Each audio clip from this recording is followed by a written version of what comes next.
Oh, hey, Alice. Fancy seeing you here. We got Ken from Silent Monolith. Thanks for being here, man. Thank you for having me, and I really appreciate it. And as always, we got Shrieking Violet in the hizzy. And Neef joins us as well. I'll be bouncing in and out tonight, Alice. Alice, you can catch Silent Monolith tomorrow night at Dark Matter with Scarlet Magnum and Titans of Siren. I'm going to be there, so if you're not there, I'll know you're not, and we'll judge you for it. So you better be there. We were just having a conversation about tapestries and what constitutes a tapestry.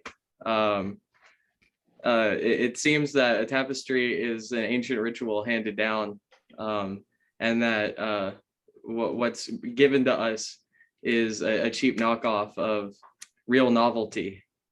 So according to the definition, a piece of thick textile fabric with pictures or designs formed by weaving colored weft threads or by embroidering on canvas, used as a wall hanging or furniture covering. What about this one? No. Is that a 3-wolf moon? That's also, David says they're both tapestries, so I mean, you guys have been Yeah, I overruled. mean, they're meant. I'd say it's tapestry because it's meant for display more than really like a sheet.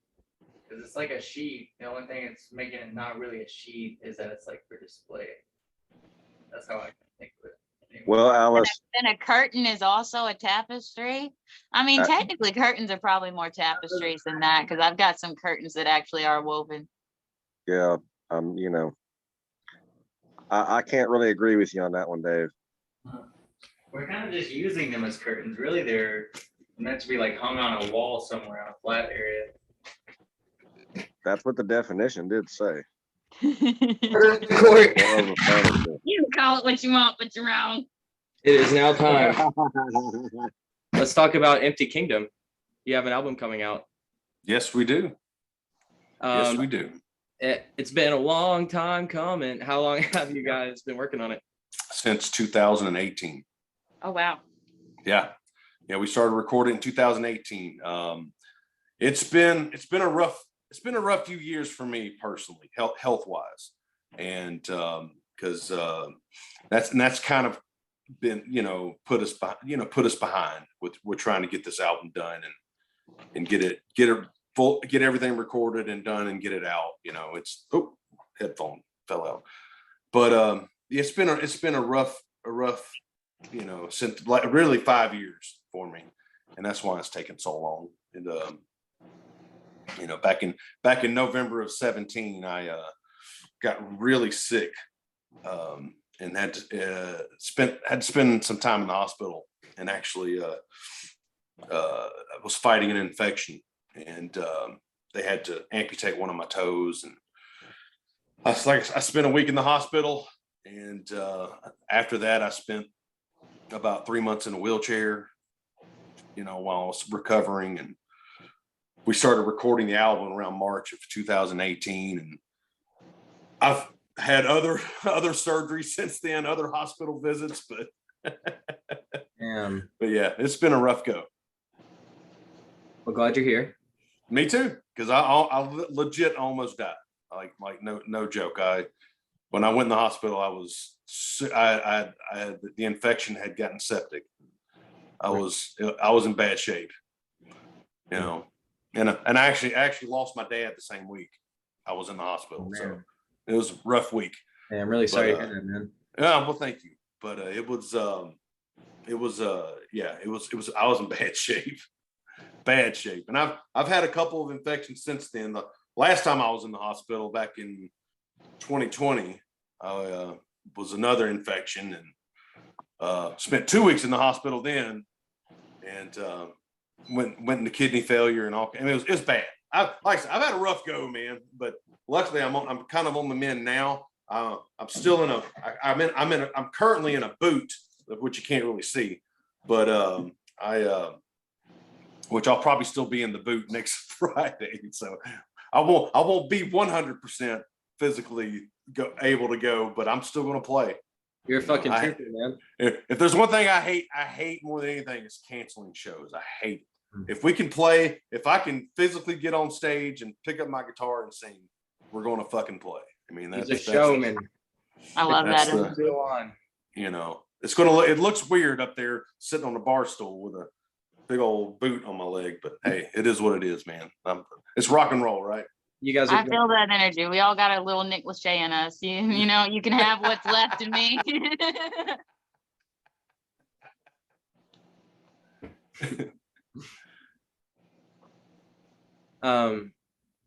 So what you said you've been working on it since 2018.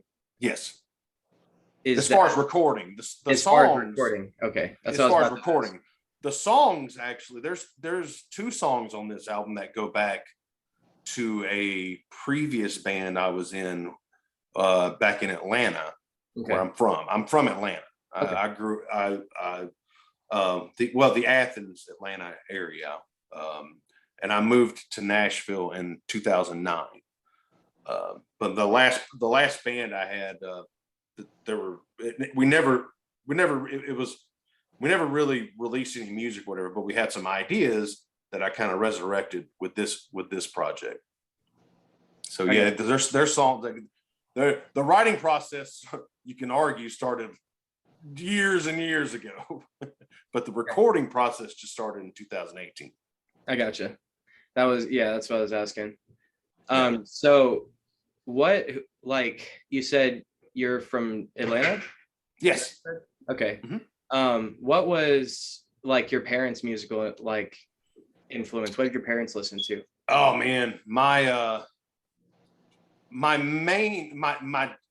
really gravitated towards my dad's music. My dad's favorite band was Led Zeppelin, and so I mean it was Led Zeppelin, you know, and that's kind of like the first, growing up when I was a kid, you know, it was always Zeppelin playing in the house or in the car, you know. So it was Zeppelin and Black Sabbath, anything classic rock, but also my dad was a big fan of country music.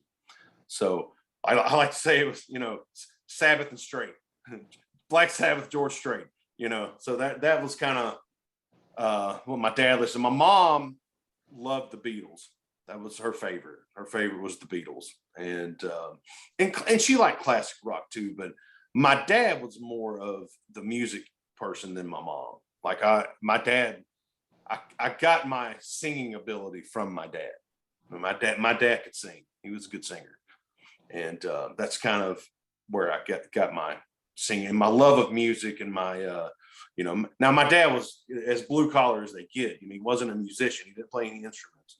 He could sing, but I mean, he was, you know, he was a blue collar guy that you know, he was never like a big, I want to start a band and all that stuff, you know, type of person. He extremely supportive of me, but like his love of music is where I developed a love of music for sure. And I gravitated towards, you know, Zeppelin was it. I mean, if I had to narrow it down to one band as a kid, it was Zeppelin. Even though you like the Sabbaths and all that stuff, it was Zeppelin until I was about 10 years old, and I discovered Metallica, and that's when everything changed for me, as far as like that. That's what made me want to learn to play guitar and be in a band.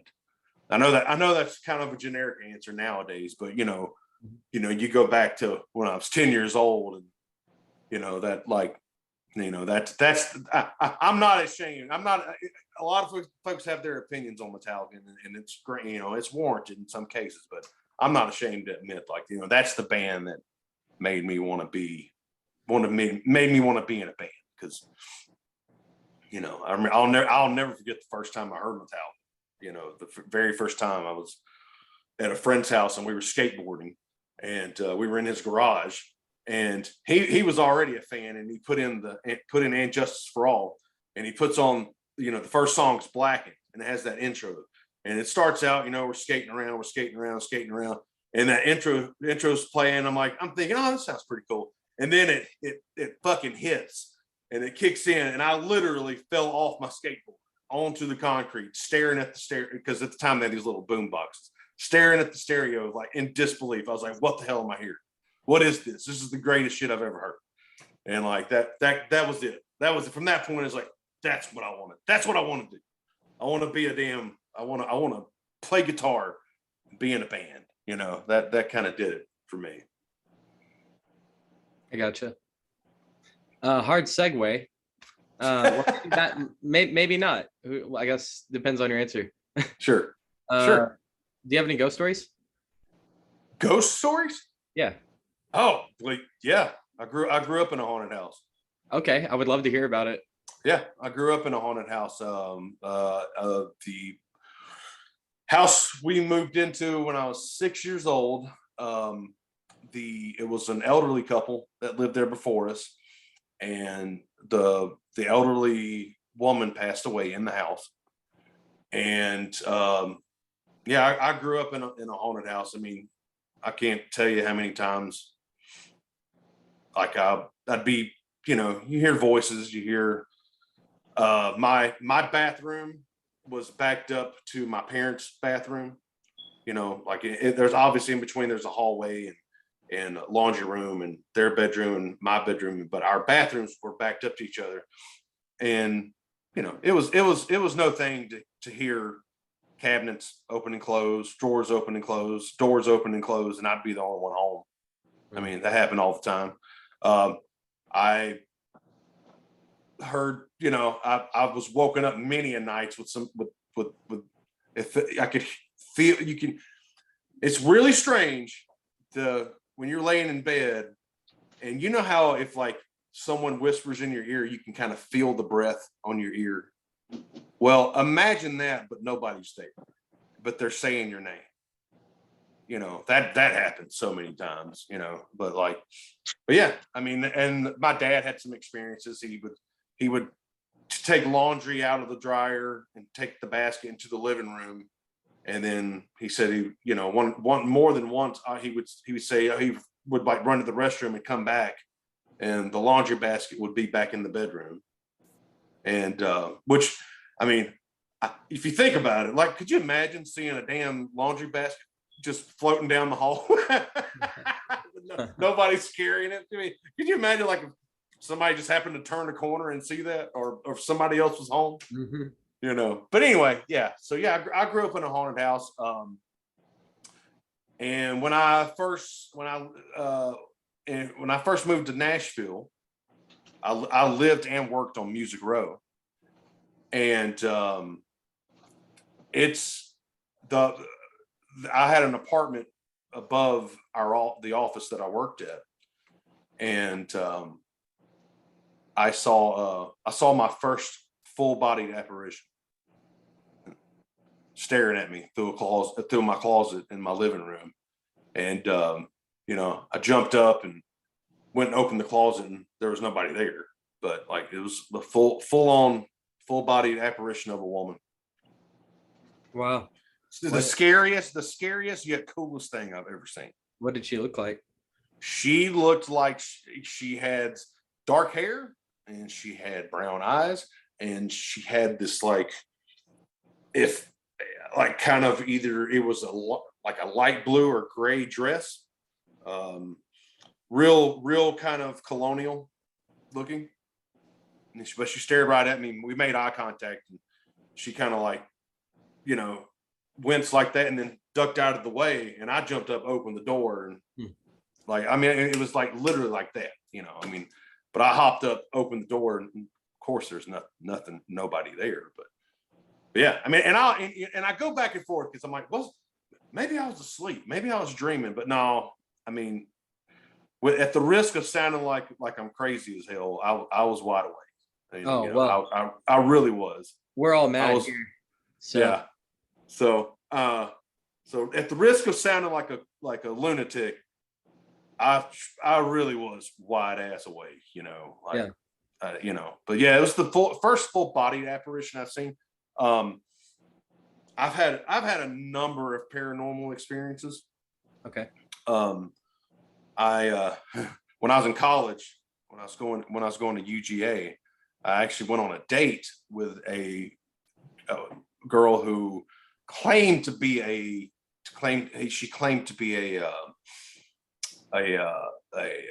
sensitive. You know, she claimed that she could see spirits and see apparitions and whatnot. And we as the date went on, we were just chatting and talking, and she started talking about started asking me questions like, and like was kind of hitting a lot of stuff on the head, like, I asked me about my night terrors that I've had since I was a kid. I've had night terrors as a kid, just growing up, and and do I, how I feel, and is it a coincidence that just about everywhere I've lived it's been haunted, or at least that's what it feels like, or always felt like there's somebody around and I'm the only one around, and I'm like, yeah, all that. And she was like, well, she said I may be a bit sensitive. I just she said, there's different folks that are ultra sensitive that can actually interact, and there's some people that are just that have they're kind of empaths, and they're sensitive to that, to at least noticing it more than some people. And she said that spirits kind of gravitate towards that. They kind of gravitate towards those people, for I guess because it's those people that kind of they feel like could help them, or notice them, or interact with them, or or whatnot. So so yeah, it was an interesting date. Definitely one of the most interesting ones for sure. And what do you make of your experiences? If no one knows what's going on in the universe, but what if you had to guess, what do you think is happening? I mean, it's hard. It's my my friends and stuff that that I have opened up to about it. They all kind of make fun of me. Not in a like a they're not in like a ultra mean way, but like kind of like, oh, there goes Kenneth again. He sees another ghost, kind of stuff like that. I've had my fair share of weird shit happen, so I'm definitely making fun of you. So I feel like, I think that I've had way too many experiences to discredit and discount it and not believe that there is at the very least, whether you want to call it spirits or ghost, or whatever you want kind of name you want to put on it, at the very least, there's either a paranormal realm or another physical realm that we aren't privy to yet, that there's kind of an interaction there, that I would that's it, kind of at least what I've kind of concluded, at least with I've had way too many experiences just to be like, oh hell, I was just sleeping, it was just a dream. For me, I think it's when we talk about what's real and imaginary, I think it's a lack, that's English failing us. Like there's should be a better way to talk about it. Like I think what isn't like tangible physically, it's still somewhere else, like you said. Yeah, like it's either a spirit realm or whatever you want to call it, or it's possibly a physical realm, or another dimension that we're just not privy to. That we just that we an infinite amount. Yeah. I mean, it's mind blowing. Like when you really think about some of like I was reading. I read a lot about some crazy shit, and one of the theories out there is like the Fermi paradox, or the theory, at least the theory that there's in all of outer space is giant and it's enormous, and we can't physically wrap our head around how big it is. But like the theory is that there's literally hundreds of millions of planets just like Earth. And there's hundreds of millions of, so because space is almost infinite, or at least that's the theory, that it's infinite. That there's, because of that, that means that, there's a possibility that there's like hundreds of millions of us. There's this exact conversation being happening right now on hundreds of millions of other planets that we just don't know about, and we'll never know about, and then, you could call it dimensions, you can again call it realms or whatever, but it's really interesting stuff. It's and to use the proverbial rabbit hole that you could go down is it's pretty interesting. You could absolutely go down. But that's kind of fun. It's kind of fun going down those rabbit holes because it just. I'm sorry. Oh, I was just saying, isn't it fun? Yeah, it's so much fun because at the end of the day, it's like, like, what if, more than likely we'll never be able to prove any of that. We'll never know any of that. But what if all that's true? What if this exact thing is happening right now, 100 million other times at this exact moment across the damn galaxy? I mean, like, it's pretty cool. I normally come in with a music redirect, but I'm really intrigued by your night terrors. I was curious if that's Sure. sleep paralysis or sleep hallucinations of some kind, whether it's hypnopompic or another kind. It really, most of the time it's not paralysis. I have had some experiences with sleep paralysis for sure, where I'll kind of wake up and I can't move my arms, can't roll over, I can't do anything. I've had some experiences with that, but most of my night terrors, if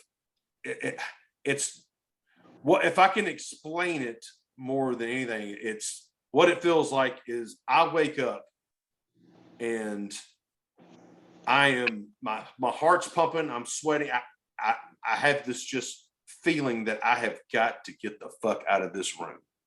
I've got to get the hell out of here. I can't. There is something wrong. There is something in here that I have to get away from. And it's that's, if I can describe it with a feeling, it's more. That's what it more feels like. It's like I've got to get the fuck out of here. And it's like boom, I'm awake, and like I can't. When I was in college, I had my worst night terror experience. I had a few of them that were really bad. One, I had one of my apartments. My bedroom was right above the stairwell. Like there was the stairwell that went upstairs, and then you walk straight, and it's my bedroom. And I had a night terror once where I woke up and I bolted out of my room, and I went running down the stairs, and I tripped and I fell and I got airborne. But I went airborne kind of like ass first. And I woke up in midair because sometimes I'm not quite awake. Sometimes I'm like, I'll wake up, and I woke up in midair and I hit I landed on the bottom step and broke my ass bone. So, Nice. just fractured a little bit. It wasn't too awful. It was uncomfortable to sit for a couple of weeks. And then there was another apartment when I was in college where I woke up and I just had to get the hell out of my room, and I literally ran through my door and just demolished the door. And I cut myself up and all this stuff. But like it's intense. Now I will say that since I have met my wife, my night terrors have slowed down tremendously and aren't nearly as intense. There's times where I'll wake up startled, but I don't know, just she's kind of been I like to think having her with me, it's just kind of calmed everything down. But when I was, in college, when I was teenager in college, I mean, I can't tell you how many box fans that I would wake up and I'd put my fist through just because I was like, I didn't, I wasn't quite sure what was going on, Rest in peace, fans. Yeah. Yeah. So, yeah, I mean, the night terrors are scary because when I was a little kid, I used to sleepwalk. Like I would wake up on, sometimes I'd wake up on the other side of the house, and my mom sometimes woke me up and I was going out the front door, or back door or something. I used to sleepwalk really as a little kid. I would sleepwalk, and it kind of developed into night terrors the older I got. It's a crazy time to be alive right now. Sure. Like, I was thinking about that today. Like, Yeah. What a miracle it is to be alive at all, Yeah. Yeah. What a miracle it is to have a roof over your head every day. Sure. And what a miracle it is to be alive right now. Like, as bad as things are, like, it's a very crazy time to be alive. Yes. It's the Wild West out here. Sure. It's awesome. Absolutely. But it's like the world, and I try not to like watch the media too much because it's all bullshit. Like it's all fear mongering. And Yeah. The biggest thing you can do for yourself, Alice, is just enjoy yourself. Like, have a good time. Sure. Well, never let the world bog you down. Yeah. I mean, I'm sorry. I just want to say real quick, but that being said, there's a lot going on and there's a lot to fix, but like, you can't let the media rob you of your, feeling of like, I mean, nowhere is safe, but they can't let them fear monger you, like instill their fear into you. And the reason I brought it up is, your new album, I think art is really important. Especially like I was listening, I can't remember the comedian that was talking right now, but he was like, man, this is a perfect time for comedy because comedy's dangerous right now. Mm-hmm. It's like comedy has it's like that's a place for artists to really like cultivate and like push the boundary. And I just think the motion of art in general is really important, especially in times right now. So like, thank you guys for making music. Oh, yeah. Well, I mean, I would agree with you. And music used to be that. Music used to be the musicians used to be the dangerous ones, like now it's kind of turned into where now comedians are kind of the dangerous ones, the ones that are speaking their mind and, but it used to be musicians, that's why I loved punk rock so much, like bands like Sick of It All and Bad Religion. And, like those, I loved punk rock so much because, they were the anti-government, they were so anti-government and anti-establishment and fuck authority. And did you ever listen to much English punk or thrash? I mean, like Crass or Subhumans? A lot of anti-establishment thrash. I'm sure not as much as I did some of a lot of the American stuff. Obviously, your standard English, punk bands like Pistols and the Clash and stuff like that. But I mean, that's a very generic answer. I get that.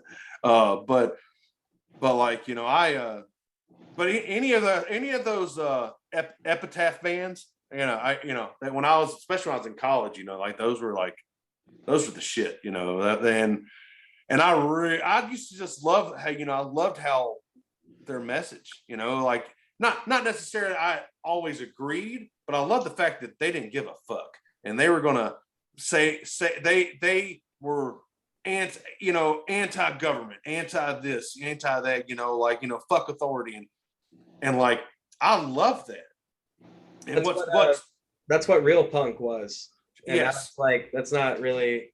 no, Yeah. like some of those same bands now are like, depending on who's in office or what party's in office, like now it's pro-government, yay, pro-establishment, and that's not what punk rock was like, if you're advocating for more government regulation and control, you are not an activist. You're not doing something. Exactly. There's a lot of musicians these days that will do anything for publicity, and the old saying, like, any publicity is good publicity. But I personally am really inspired by like the Riot Girl movement of the 90s, who took a bold stance and did an entire like media blackout because they were like, we've got our message, and we've realized that you're going to twist it to do what suits your dialogue and what sells the most magazines, what's going to get the most views. And if you're going to do it like that, then we're not going to talk to you. And, I got the opportunity to sit down with AJ Pero of Twisted Sister, who were one of the pioneers of anti-censorship in music. And you don't see that as much these days. And bringing it back to you, I kind of wanted to ask you, or since you said you do get political, what would you say is the most controversial track on your new album, and why? Oh, that's a great question. I mean, it really depends on the listener, because it depends on the listener, and which I know is a kind of a cop-out answer, and I apologize, but they, there's the most political tracks on the album are the title track. And then our next single after that's going to be the song "Burn," which is very political. and then the kind of real groovy, slower. I say slower, but like real kind of groovy. Not as there's a song called "All the Same," which is very kind of laid back compared to the rest of the album, but the lyrics are very political, and so I guess it would really depend on the listener. It all of it, I would say, regardless, it really just comes from my just disdain for politicians in general, and I don't care about.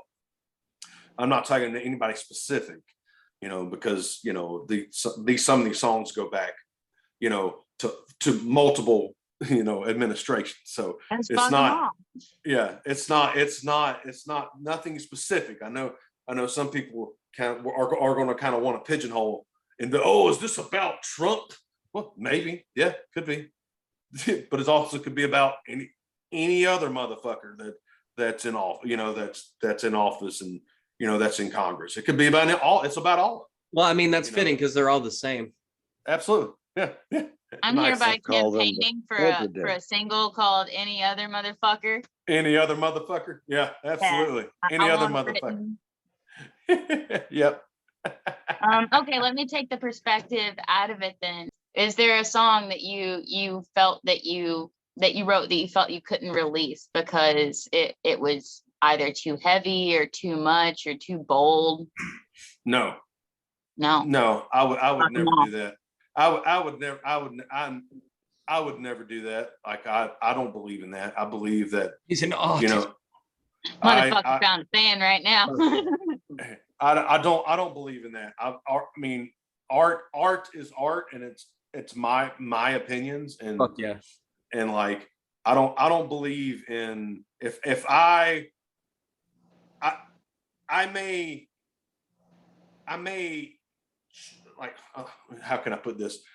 If I want to say something, I'm going to say it. Sometimes you just come out and fucking say it. Whatever it is you want to say. Now, I may find another creative way to say the same thing. Yeah. Depending on the outlet, depending on kind of what I'm trying to do. And I also use a lot of symbolism too in especially my lyrics. You know, I'll use a ton of symbolism, like that may or may not be exactly what the song is about. You know, but like I'll give you a great example with Burn. Like if you listen to the lyrics, you know, the idea of Burn came from the whole idea of Nero playing the violin as Rome burned. But you know, it's pretty self-explanatory, right? When you read or hear the lyrics to the chorus, you know, it's, you know, we're just stuck in the middle while you play your fiddle, you know, and you just watch as the world starts to burn. You know, that's kind of the, you know, the hook.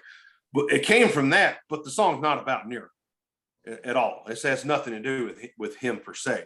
It's, you know, it's an indictment of politicians, like, you know, and who, you know, talk like they give a fuck, but really they don't. They don't give a shit about you, me, any of us. They don't care. All we are to them are votes. That's it. That's our currency, is votes, for them to gain more control, more power. And that's, you know, great example now was like, you know, gas being $5 a gallon is, you know, I don't give a fuck whose fault it is. It could be Trump's fault, it could be Biden's. I don't care. I really don't give a shit whose fault it is. Fact is, none of those goddamn motherfuckers are doing anything about it. You know, none of them. No one's doing anything. No one of substance who could do something about it is doing anything about it. Yep. So no politician has to worry about how much they're spending on anything ever. No politician lost their job. Nope. And no politician has to worry about paying taxes. You know, once you serve one term in Congress, you never have to pay taxes the rest of your life. You know, so I mean that's those, you know, government's the most corrupt corporation on planet Earth. You know, and like they you know, these politicians will demonize other industries. Well, I mean, they're thugs that run the block. Absolutely. Like they just have bigger guns than everyone else. Yeah, and they got more guns. Yeah, you know? And they're trying to take ours. So that's the goal of every government, though, throughout history, is, you know, they want an unarmed citizen. You know, they want the means for the peasants to fight back. Why would that not be but they get away with it because they will tell, you know, they get away with it because we basically, us as citizens are just, what Joseph Stalin called useful idiots. You know, we get so caught up in the ideologies that we end up fighting each other, while the owners of the country, as George Carlin would say, just kind of sit back and watch us fight over scraps, and, you know, give us the illusion of choice. It's the illusion of choice when we have no choice. I could not agree more. Yeah. I used to believe in democracy in our country, but I think whoever gets in office, whether they have good intentions or not, they have a gun to their head immediately, and they play the game. Yeah. Or they get voted out, or a scandal's created to where, and they have to resign. Right. It's interesting you say that, because, you know, social psychology says that, you know, we pay attention to what is salient to us, and we see what we expect to see, and we don't see what we don't expect to see. And the average voter, and even the average citizen, you know, really only stays vigilant during the vote campaign season. So that's the time that the politicians are acting right, minding their P's and Q's, like putting in the effort. But when we're not watching, they're doing whatever. And I don't think that's a politician thing. I think it's a human thing to be really negative, you know, like you say that anybody can fix the gas prices, but nobody is. But that same phenomenon occurs on our streets every day. You know, the bystander effect. We could all watch appalled as someone is beaten to death in front of us, and nobody steps forward to do anything because we think maybe somebody else will fix it. So I kind of want to ask you, do you think that humanity at its core is inherently good or inherently bad? Yeah. And well, that doesn't mean they're stuck that way. Sure. We can choose otherwise, but how are we programmed? Well, first of all, I don't think anybody can fix the gas crisis, but I think and obviously we're not privy to shit that's going on behind the scenes at that level of government, but this perception is no one who can fix it or who can have have the ability to try is doing anything but I don't think anybody can fix it. Obviously. I mean, I think you have to be at a certain level to have that kind of influence. And I don't see anyone of substance trying to do anything about it. I am full tilt that there is no gas crisis and it's just completely manipulated. Yeah. Well, I mean, but that's just probably me. I'm crazy. That's probably, well, me too. In all actuality, you're not too far off, Alex, because people don't understand that. It's kind of like the diapers thing, right? It's not the gas price. It has all the baby formula, guys. Yeah. Well, it's not. Let's go to the White House and take the baby formula. Well, and it's not vinyl. I heard those are back ordered too. I didn't say that, Alice. Well, it's not the gas prices that have risen. It's the value of our dollar that has plummeted. Well, and all gasoline is traded on the global US dollar, not on anything else. So when it plummets and our value of our dollar plummets, gasoline skyrockets here and everywhere else. That's why everything is going up in price because our value of our dollar is going to nothing. Absolutely. And I have, I love conspiracy theories, and I love, I can go down those rabbit holes all day. And I have some theories about some of that. But to answer your question about human nature is, I believe that I believe it is by us as human beings, by nature, we are selfish beings. Yes. I think that, now I think everyone is selfish. And I think it's just some of us are more selfish than others. There's certain things that we are absolutely selfish about that may not, appeal to someone else. So I think that, we're by nature, we are just selfish. People are just selfish. And I think that because of that, when you get too many people together that maybe are selfish for the same reasons, then I think you get what is called government. And you get what is called government, and because what they want more than anything is power and control. Mm-hmm. And like they'll do anything to get that power and control, even and they'll but they all crave it. Power is the one thing that it's one of the few things that you absolutely can buy, but you can never get enough of. It's absolutely one of those. And I think that but I think we're all selfish. That doesn't mean we don't. To the people we care about. Sorry, I just want to butt in. I would take it a step further and say every action is selfish. There is no such thing as a selfless act. Sure. You want I would agree with down that all the way. It's like, everything is a selfish act. It's just depending levels of degree. Sure. I mean, there is some truth to that. I mean, it doesn't mean that we don't care about the people we care about or love the people that we love, or not any less. Yeah. Yes. Yeah. Not any less. Like, right. But there are certain things though, to every human being on planet Earth, there are certain things that we are 100% selfish about, and we're not fucking budging. Sure.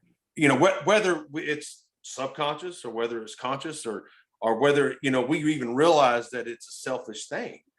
But there are, like I said, everyone has that kind of line to it, to where, of what we absolutely will not budge on.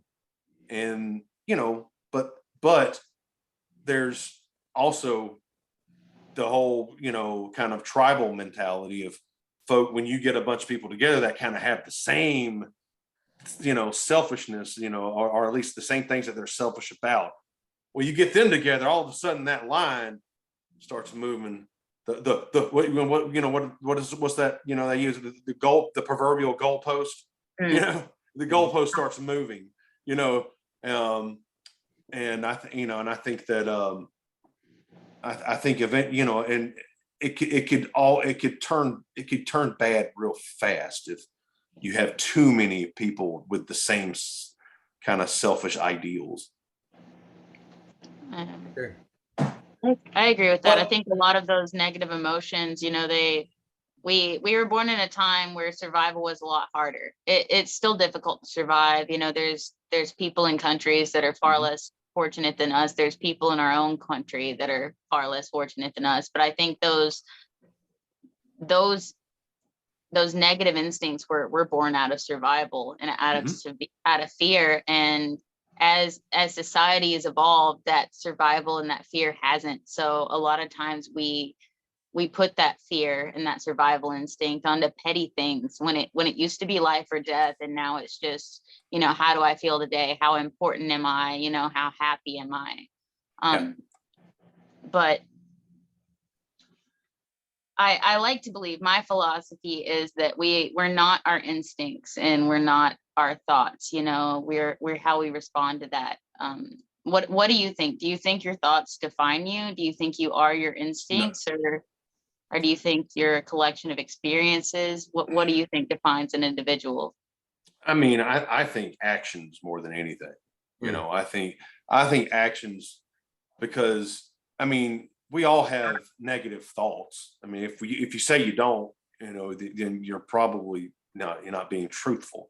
But we'll all have negative thoughts, and and I think instincts come into play when you're put into a position that to where you're really not quite sure how to react.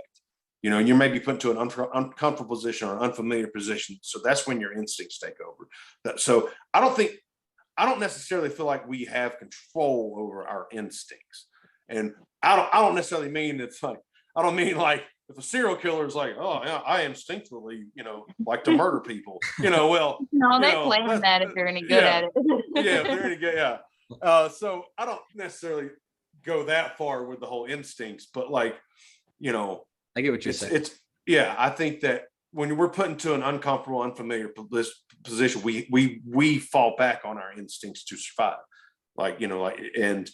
But I think our actions are what defines us. It's what we, we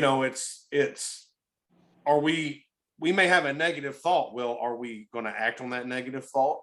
Or are we going to be like, well, no, I'm not going to do that. Even though like right now I may want to do that, I'm not going to do that. That I'm going to do this instead, and hopefully things are going to be more positive. So let's hop down this rabbit hole, because now you've got me interested thinking about Sure. this. Because then this is not, we just talking about this got me thinking like, when you make art, that's saying something. Like, we were just talking about like your words don't mean as much as your actions. But if you make a piece of art, it's like that's an act. It's like you make a song, that's you made a song, that's a thing. That's a thing you've done, an action, and then you perform it. That's so now it's absolutely, there's something magical about that. Yeah, I think that music is the great communicator. It is in my opinion, it's obviously my opinion as a musician, but music is the great communicator. It can be the great uniter, although there is some artists and some music that I just absolutely can't stand. So and so that some people do love, and there is some divisiveness there.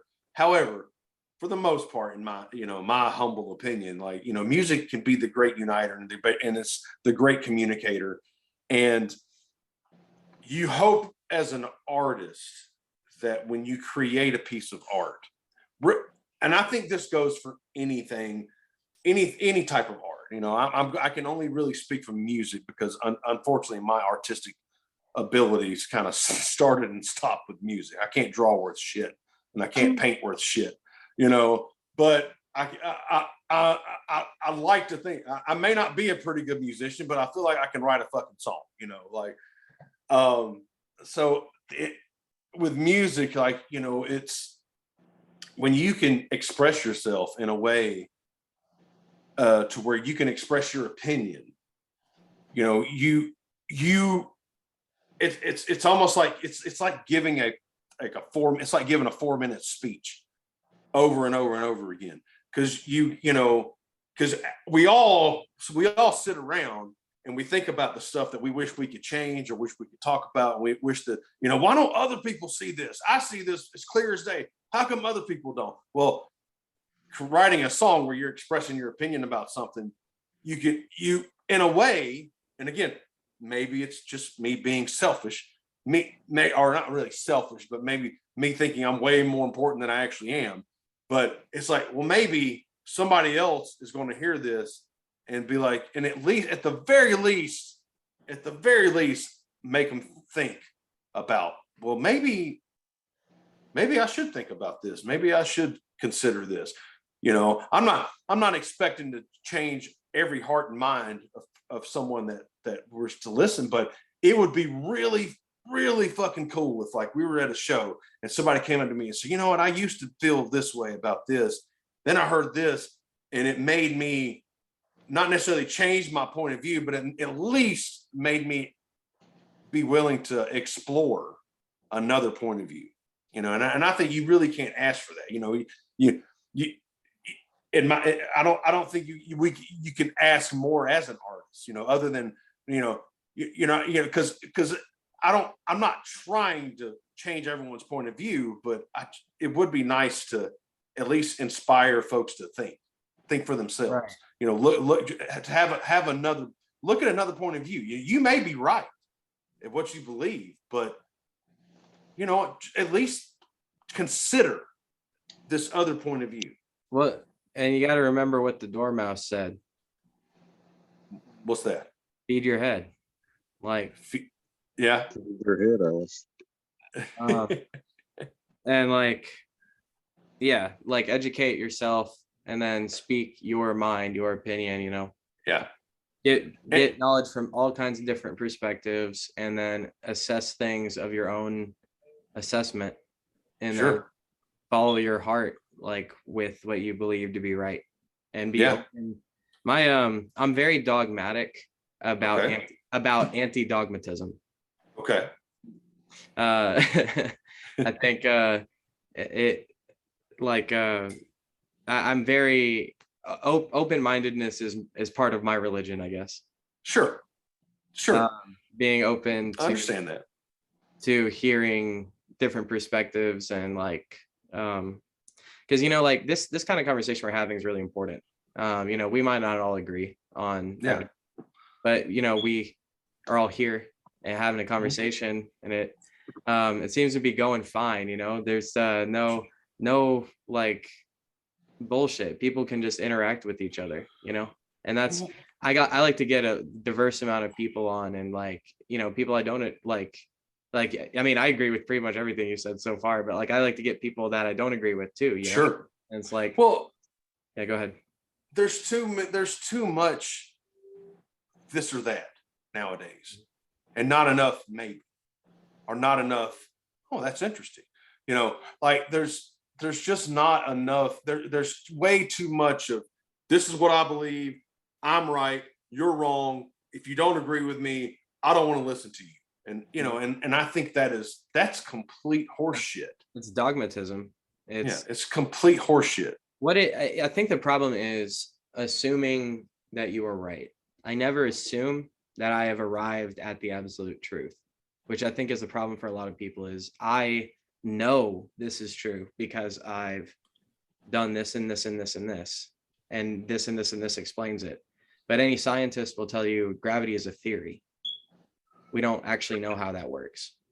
We don't know how fucking anything works. So it's like, I'm always, I have ideas about how things work, but I'm never like this is it.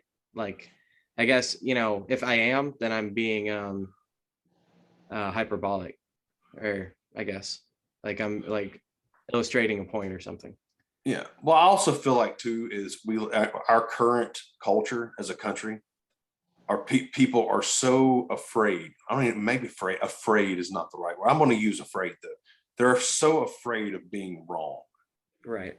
Like they can't stand it if they're And what, wrong why about is, something. yeah, when I'm proven wrong, it genuinely doesn't bother me because Yeah. you've done me a favor now, right?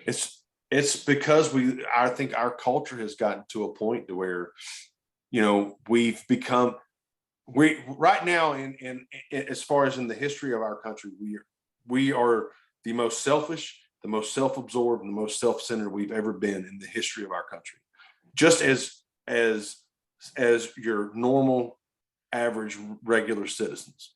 I mean, government's always been that, but our normal citizens, we're so and it's gotten to a point to where, I mean, people think they are way more important than they actually are. Now I don't mean that.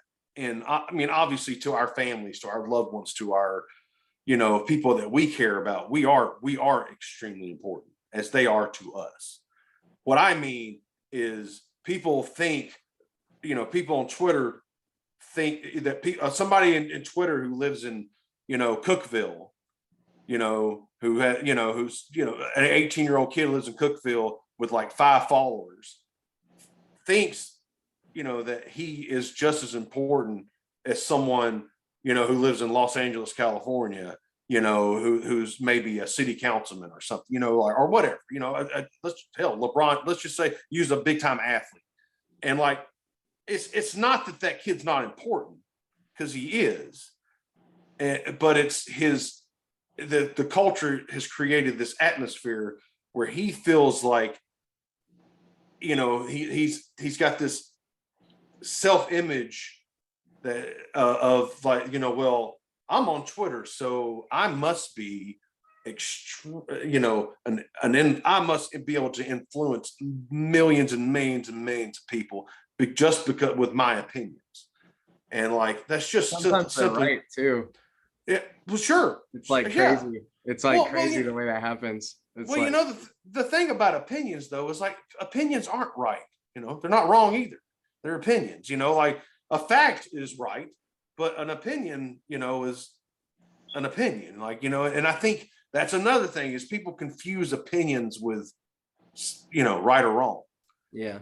And like, but going back to, what you were saying about, how sometimes perception isn't what it seems, or the sense that, they say gravity is just a theory. Well, it's just, I mean, if you look up on a sunny day and, and it looks like the sky is blue, but it's actually not blue. It's clear, it's clear. It doesn't have a color. It's clear. A polar bear looks white, but actually the fur on a polar bear is transparent. It's just that so many of them. There's actually no such thing as color, because that's just something we perceive. Well, it's what we created. We create. This is all stuff that was created, created hundreds and hundreds, if not thousands of years ago. So we have, and I think that but because of the culture we live in, it does it does kind of create some of the negative things that a rational person or a logical person could probably look at and be like, yeah, that just, no, that looks wrong. That's not right. That's not right. What are you doing? So it's all connected, and it goes back to, again, how self-centered we've become as a culture, I think, in my opinion. Yeah. And how we just refuse to be wrong, or we don't want to be wrong because it hurts our pride if we're wrong about something. What do you think happens after we die? Well, again, like, as much as I'm, I'm very open-minded, and I'm also I'm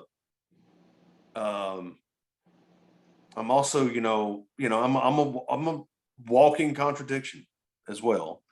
You know, I have, you know, as much as I'm a free thinker and I believe, you know, that, you know, always be willing to,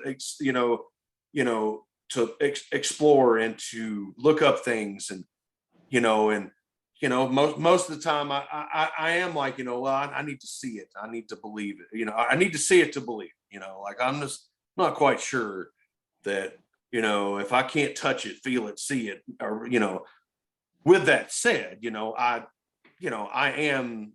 do believe in an afterlife, you know, even though it's something you can't touch, feel, see, or, hear.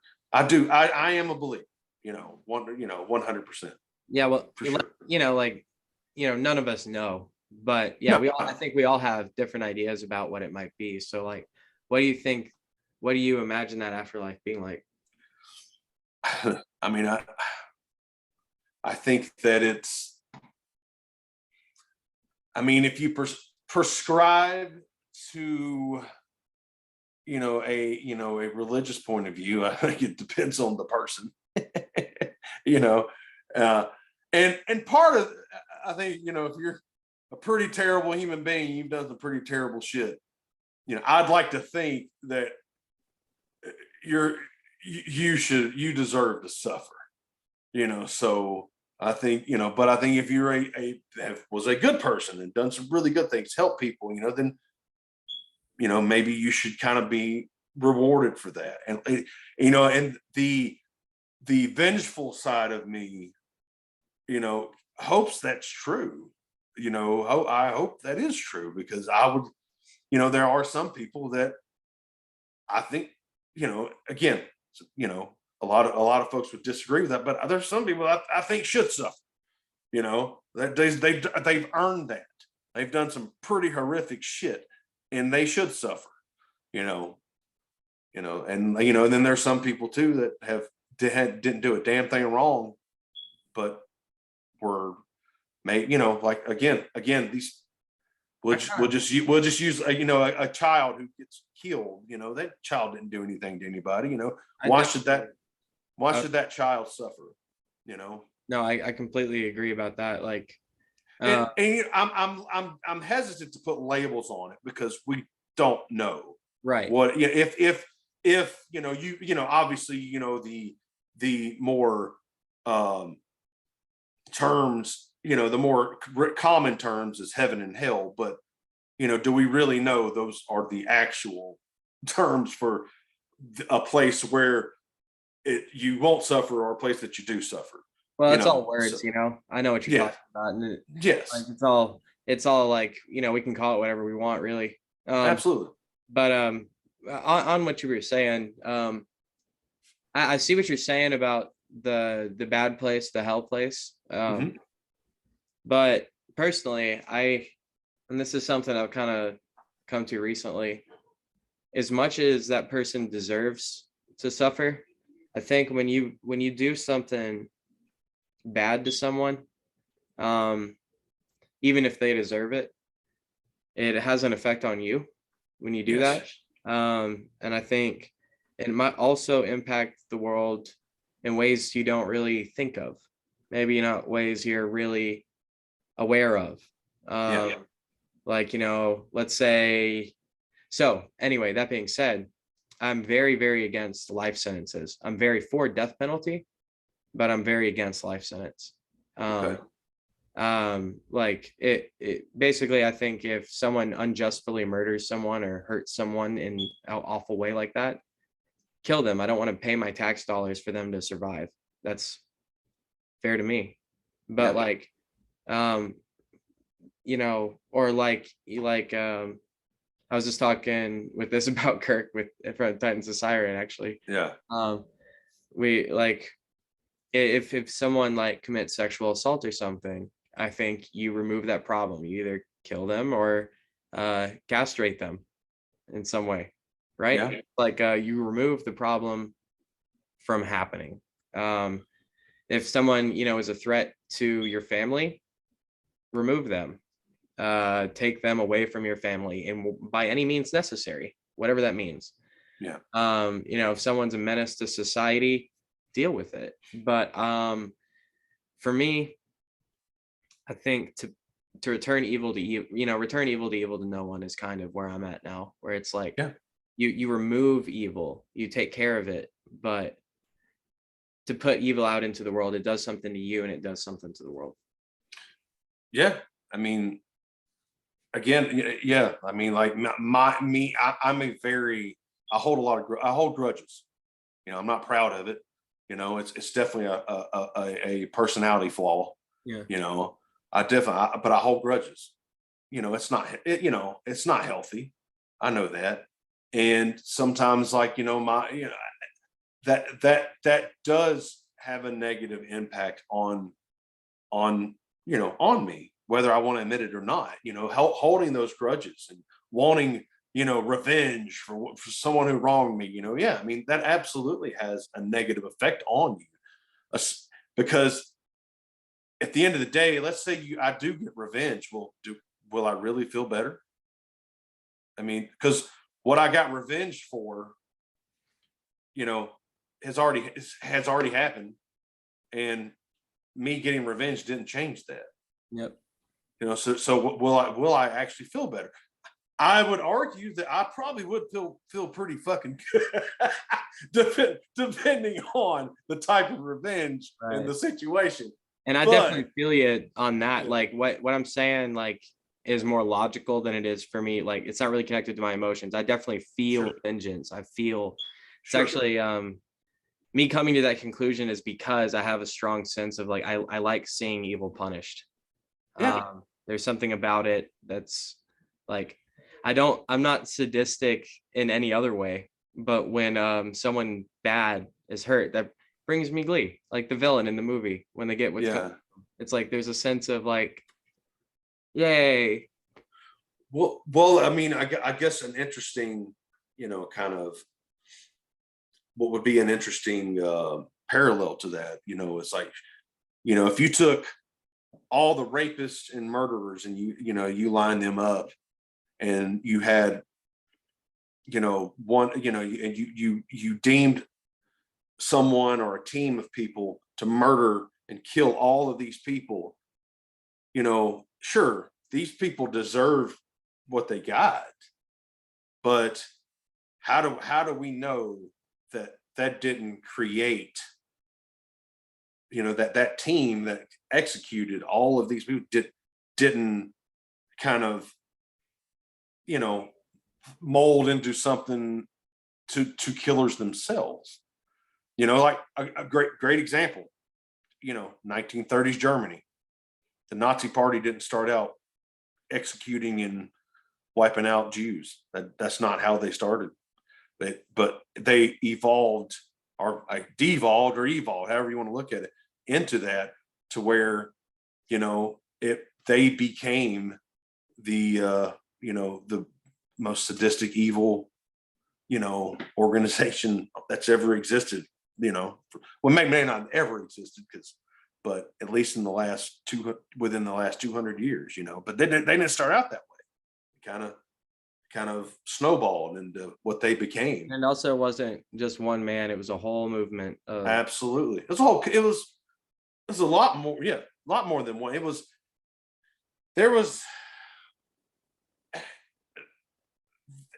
I would argue that I have family members.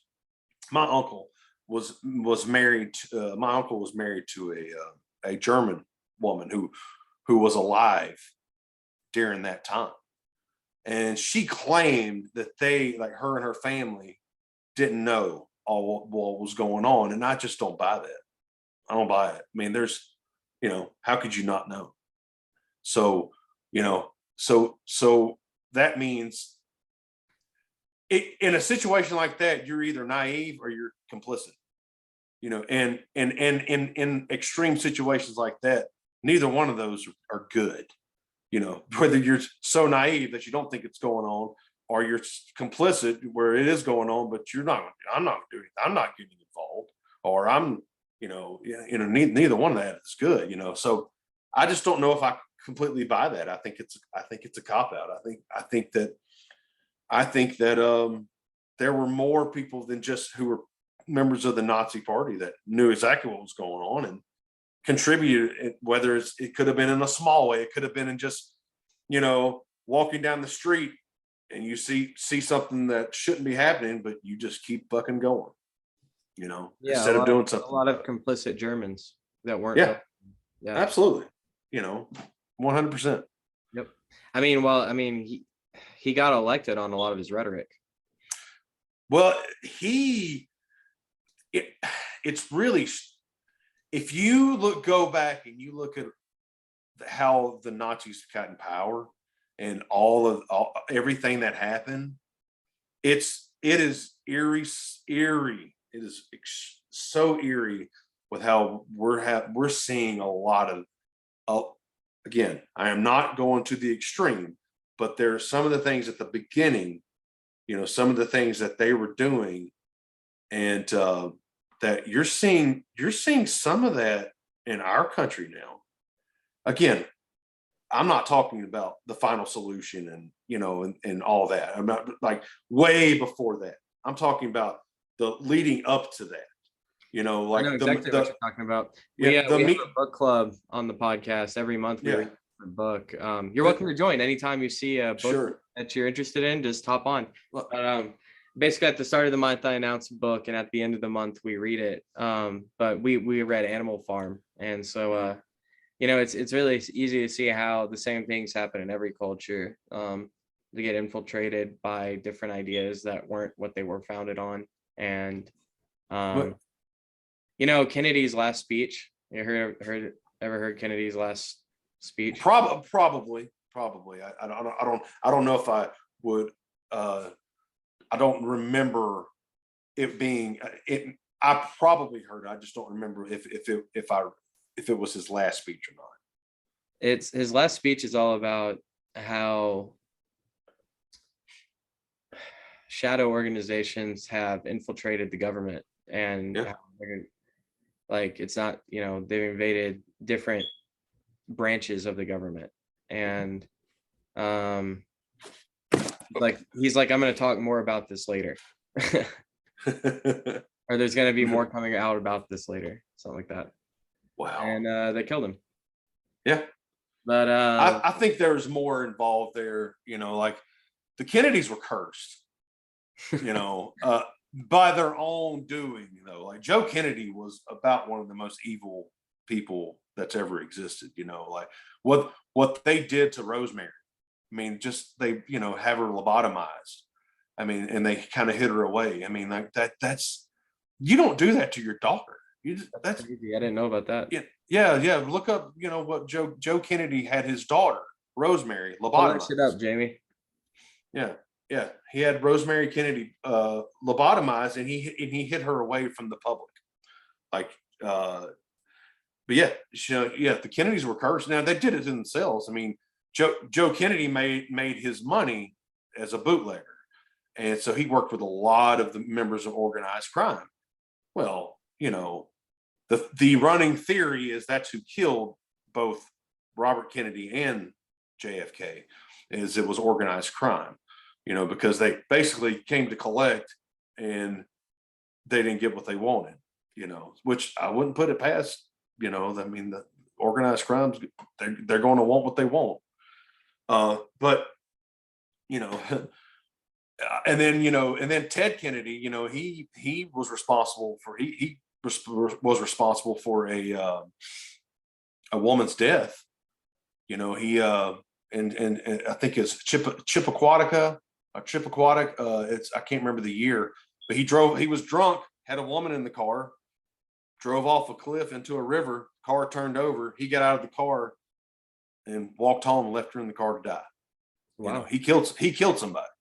Wow. Because he was drunk and didn't want to go. But so the Kennedys are cursed, man. I mean, they did it to themselves. And Joe Kennedy was their JFK and Robert Kennedy's dad was a terrible person, terrible human being. I'm not saying JFK was that. I'm not saying, I mean, for all intents and purposes, he was he wasn't in office long, or but he he did some good things and seemed to want to do good things. So I'm not equating him to his dad, but I'm saying I think his dad, the Kennedys, reaped what their dad sowed, really, Yeah. at the end of the day. Yep. What are you most afraid of? Man. I guess if I had to narrow it down, what I'm most afraid of is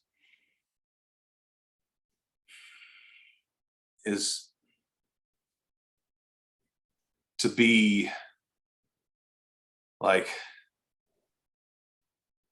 if I don't know if I can put it in one word, but like if I were ever in a situation, or if I ever got to the point to where like I didn't have music, or I didn't have a creative outlet, or if I couldn't create something, or if I guess complacency. Like if I were to kind of put it in a word, complacency, being just to a point to where I'm just I'm just existing without offering any type of anything of substance to the world. So I guess you can call it complacency. I would say, I mean, if for the, I'm not the smartest guy in the world, so like I would say, for lack of a better term, we'll just say complacency. There's no such thing as standing still. You're either moving forward or falling backwards. Well, not only that, it's like, to me, complacency is, you may not even be aware of it, and that's the scary part. I got you. You're not even aware of it. You may not be aware that it's going. You've gotten to a point. You've gotten so complacent that you're just existing, and like you're just, you're kind of on autopilot. Like that. What's that? You guys remember that Adam Sandler movie, Click, where he goes to Bed Bath and Beyond and he gets that remote control. I think I was trying to remember the name of that movie the other day. Yeah, I think it's called Click. I think you're right. And where he wanted to just fast. Yeah, it's kind of a play on A Wonderful Life in a different way. Yes. Yeah, but he had he was getting impatient and wanted to fast forward parts of his life that he just wanted to get through, but when he would fast forward, he would go on autopilot, and he would just basically become just almost like this soulless individual who had no emotional connection whatsoever with the people around him. And it ended up in the movie, it ended up costing him his marriage, and his kids kind of like didn't want to be around him anymore. And and I guess that would scare me to death, to be in a situation where I'm just existing and I'm not really offering anything of substance especially to the people I care about the most. Yeah, that would be scary. Because death can be scary, and I know that's probably people's number one answer, but I think at the end of the day, like, it's not really death I think people are scared of, it's how they die. I think it's the process of death. If you're in a situation where you're God forbid, if a worst case extreme scenario is a serial killer gets a hold of you, a sadistic son of a bitch who wants to like cut off your limbs first but keep you alive, that would pretty much be about the worst thing in the world, and that would suck, and that would be painful, and that would hurt. But most situations, death probably would be kind of instantaneous, maybe, and I'm not saying in all cases, but like, I hate using really morbid example. A gunshot to the head is pretty quick. You know, even if you were to get your head chopped off, that's pretty quick. It would the process seems like it would suck, and it would suck, but like it's fast. So, but I think I think we're scared of the process that leads up to death, like it leads up right before death, than we are actual death itself. Because once we're dead, again, you know, unless you're a horrible human being and you believe in an afterlife, like, you know, yeah, it might really suck for you. But if there is no afterlife, then you're dead. You're maggot food. It doesn't matter. You know, none of that matters. Have you ever tried DMT? Have I ever tried DMT? No, but I'm super fucking curious. But I have not. But I'm super curious.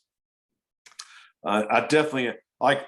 There's two. Like I don't smoke anymore. When I was in college, I smoked a little bit, and I'm a huge like marijuana advocate. I will be till the day I die.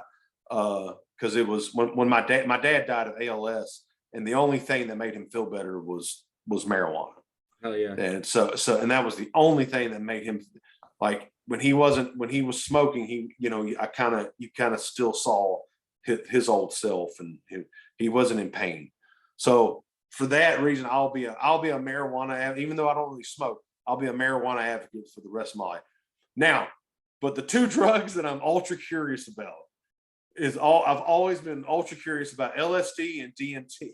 Like, those are the one, only because of all the stories, you know. But knowing my fucking luck, I would have a bad trip, and like shit would just go wrong. So the thing about it is, so psychedelics are their own thing from like anything else, right? Mm-hmm. But then DMT is something completely different than even like LSD and mushrooms. LSD and mushrooms seem pretty similar to me. They have their differences, but basically you're going to have changed way of thinking, and you're going to have visual, more like acuity, and maybe things get wavy, but not real crazy visual effects. When you take DMT, I'm convinced that's a vehicle. I think what DMT does is it gets you out of your body, and that's pretty much all it does. You just get thrown somewhere. Sure. And wow, I've heard about it. There's nothing like it, and I don't think it's hallucinations. I think you interact with I don't know what, different kinds of gods and deities and things. Interesting. Yeah, that definitely has my curiosity. Yeah. I'm gonna have to get off here in a few minutes. Oh, okay. Sorry, I didn't mean to take up too much. That's okay. Oh no, my wife's just waiting in the driveway. I gotcha. I got one more question for you, and then we'll let you go. Silent Monolith, is that a 2001 reference? Yes. I knew it. Yeah.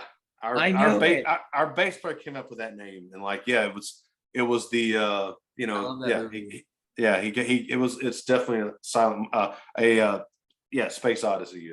I love that movie for sure. Yeah, I had a suspicion. Anyway, I won't keep up too much of your time. Alice, do not miss Silent Monolith tomorrow night at Dark Matter with Titans of Siren and Scarlet Magnum. 7:30.